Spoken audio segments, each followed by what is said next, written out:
Mi nombre es Jorge Acevedo y hoy vamos a hablar sobre cordado y tegumento.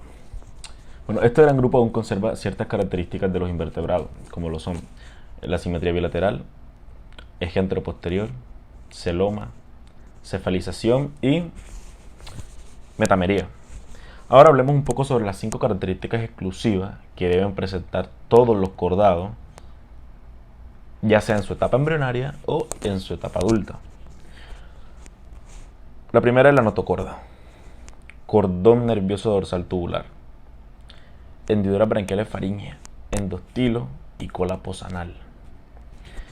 La notocorda se encuentra formando la primera parte del endoesqueleto del embrión. Esta se va a encontrar extendida a lo largo de todo el eje de su cuerpo. Va a tener características flexibles para permitir una mejor locomoción al individuo. Y en vertebrados esta es precursora de lo que hoy conocemos hoy en día como la columna vertebral. También sirve como punto de inserción muscular para lograr generar ese movimiento. El cordón nervioso dorsal tubular. Este, como su nombre lo indica, en el centro se encuentra hueco. Y se va a encontrar en toda la parte superficial de la notocorda, en el que el eje anterior del cordón se va a encontrar conectado al cerebro. Y en vertebrado, este se encuentra protegido por los arcos neurales que se encuentran entre la apófisis espinal y una vértebra, un espacio que hay por donde pasa el cordón. Eso se le conoce como arcos neurales. Su origen embrionario procede de la invaginación de las células ectodérmicas. Bueno, las hendiduras branquiales faríngeas, estas conectan el exterior con la cavidad faríngea. Su origen embrionario proviene de la invaginación de las células ectodérmicas y la evaginación de las células endodérmicas. En tetrápodo, esta estructura da origen a lo que se conoce como las trompas de Eustaquio y la glándula paratiroide. También la faringe perforada anteriormente, en grupos un poco más primitivos, servía como filtradora de alimentos, que característica que todavía poseen los urocordados. El endostilo, pues esta es una glándula que solo poseen los cordados, que su función es secretar mucosidad o sustancia. Como ya antes se mencionó que en conjunto con la cavidad faríngea, estas servían como filtradora. La cola posanal, esta junto con la notocorda y la musculatura permiten un mejor movimiento al animal.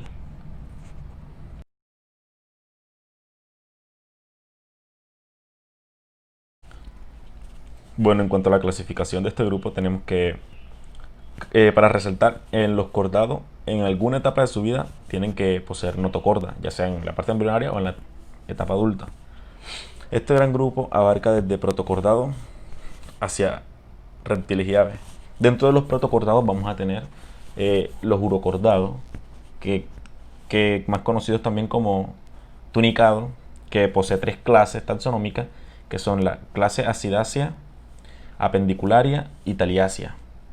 Y también tenemos a los cefalocordados, que también se conocen como anfioxos. Bueno, luego vamos a encontrar otro grupo de cordados conocidos como eucordados. Este grupo conserva su esqueleto axial durante toda la vida y se va a reflejar desde cefalocordados en adelante. Es decir, que los urocordados no presentan esta característica. Luego tenemos, dentro de los eucordados, tenemos a los craneados, que ya estos van desde agnatos en adelante, que ya estos se conocerían como los vertebrados. Dentro de estos agnatos tenemos a los que se conoce como las mixinas y las lampreas. Luego, luego de este grupo de craneados tenemos los que se conocen como los natostomados, o que presentan mandíbula, que ya este va de condrictios en adelante. Es una característica que le permitió a este grupo ser depredadores, aprovechar más de la variedad alimenticia que había y poder subsistir en el medio. Ya empezaron a surgir los que se conocen las aletas pareadas, sus apéndices pares, mandíbula y unos filamentos que protegían a las branquias. Luego está otro grupo que se conoce como teleóstomo, que ya esta abarca desde osteictios en adelante. Ya en este los peces lograron calcificar su esqueleto, endurecerlo más. Ya tendría un esqueleto óseo, que es característica que los condrictios no poseen.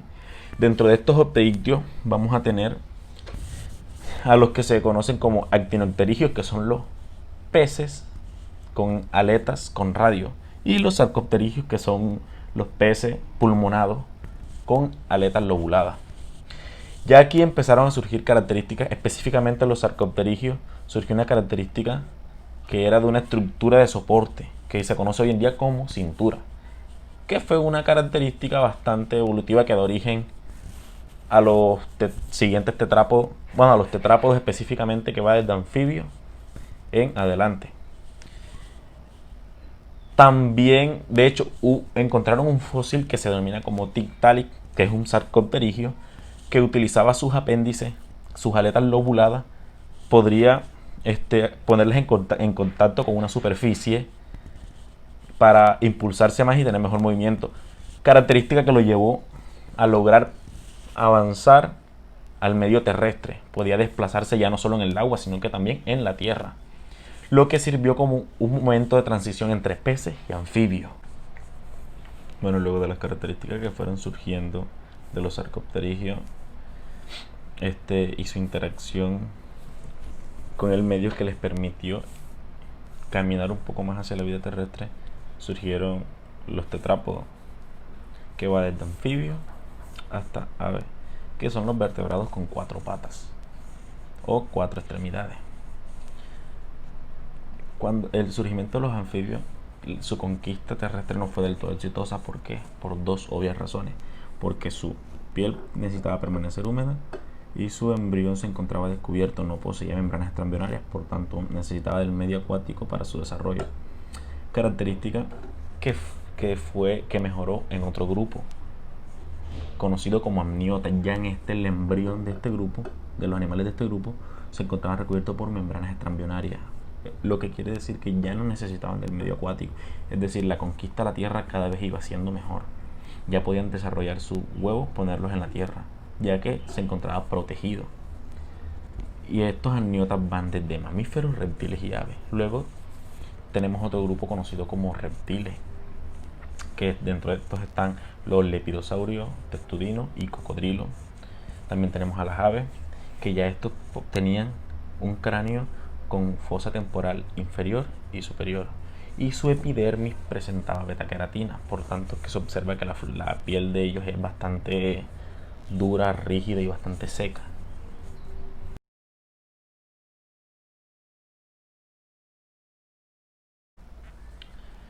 El tegumento invertebrado constituye el 15% del peso animal, y este está conformado por una epidermis que está más hacia la parte exterior, y por debajo de esta se sitúa la dermis. Se encuentran separadas por una lámina basal.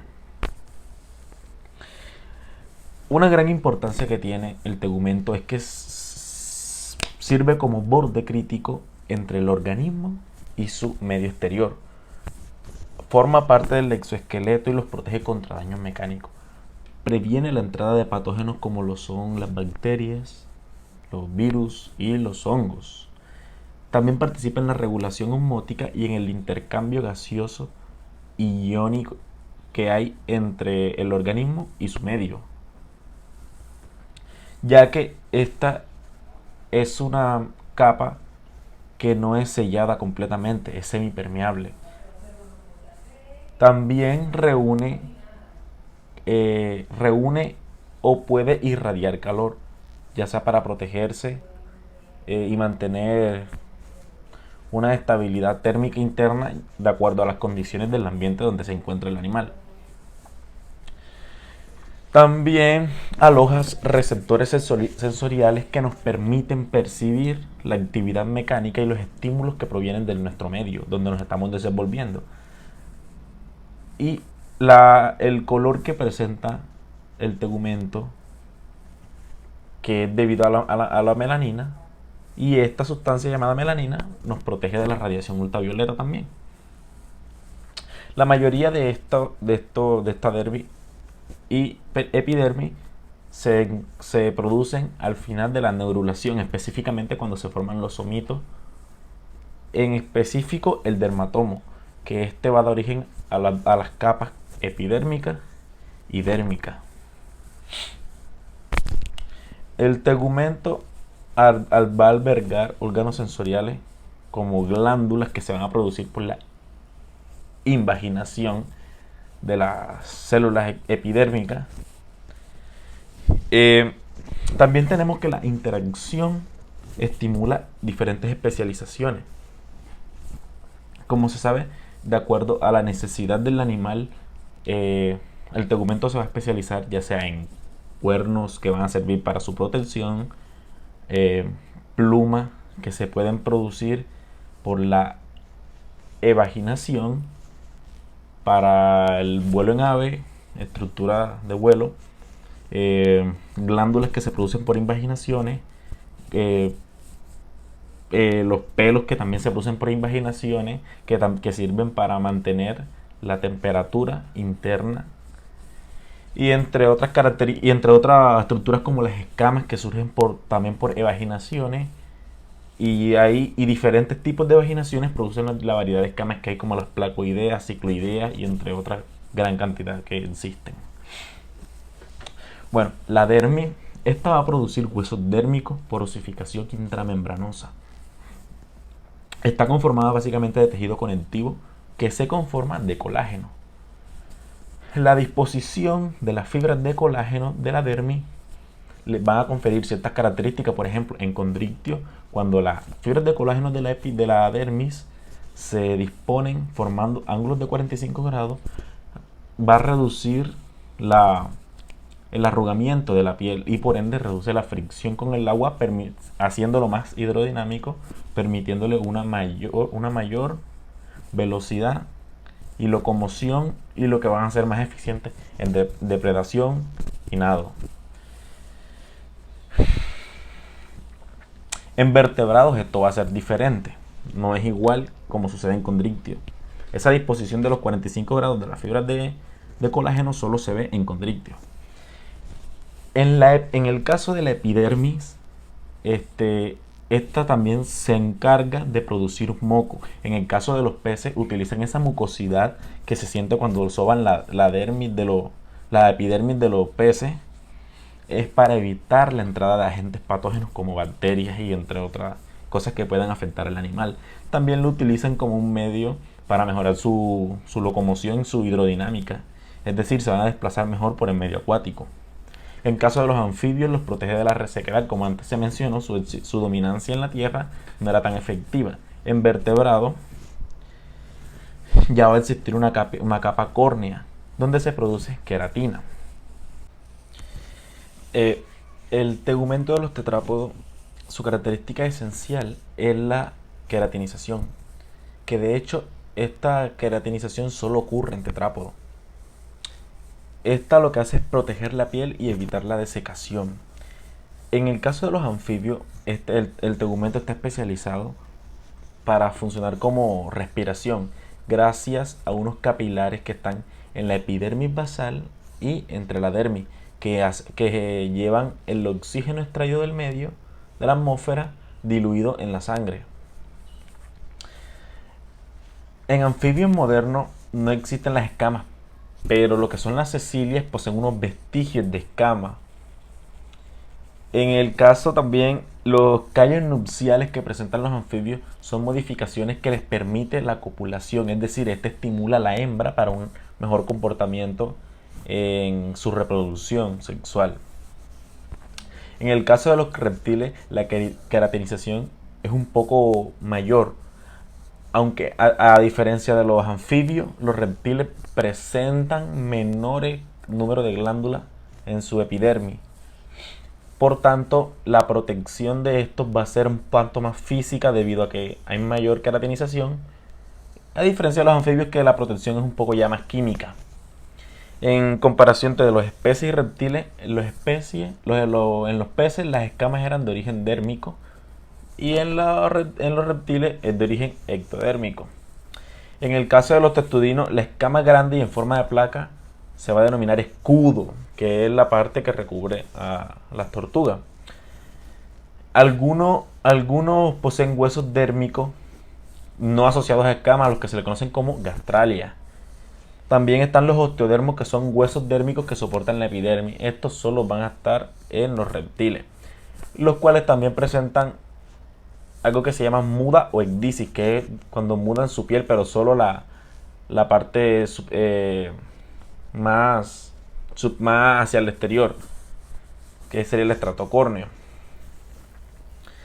En el caso de aves, las plumas son escamas modificadas de los reptiles, y las escamas que presentan en las patas son los que nos dan el indicio del vínculo evolutivo que existe entre reptiles y aves. La dermis de estos tienen un suministro rico en vasos sanguíneos y terminaciones nerviosas sensoriales. El tegumento de las aves, al igual que en reptiles, también tiene pocas glándulas. Tiene una glándula que se llama uropigial, que esta glándula lo que hace es secretar sustancia para la limpieza e impermeabilización de su plumaje. Embriológicamente se forman a partir de la evaginación, donde se van a formar los folículos plumosos.